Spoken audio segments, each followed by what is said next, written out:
Hello, we're here reviewing this personal blender from Amazon. What my wife loves about it is that it's so cute and it looks really nice. It's self-powered. It's got a built-in battery and it works on its own. No need to plug it in. It has a C plug, so the same cord that charges your cell phone, if you have a new Android, will charge this one as well.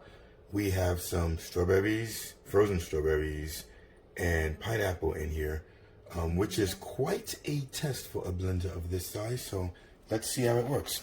You've got to hit the power button twice to start it.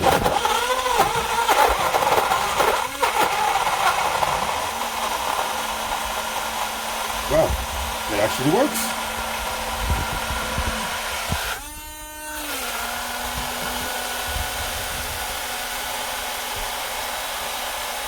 It's doing a lot better than I thought it would. Let's see how it came out. Oh, it's got a screw on top, by the way.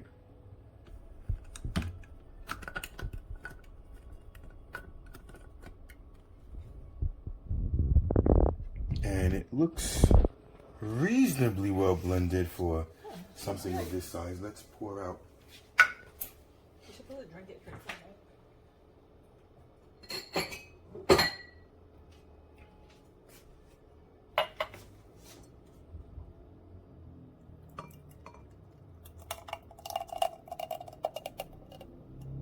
Okay, kind of chunky, but in all fairness, for a blender this size, I think that's reasonably well. Remember, those were frozen strawberries and frozen pineapples, along with and frozen mango slices in a liquid base. So I think it's pretty cool. We like it. The fact that it's portable and it runs on its own battery is really neat. Hope this helps someone. Bye-bye.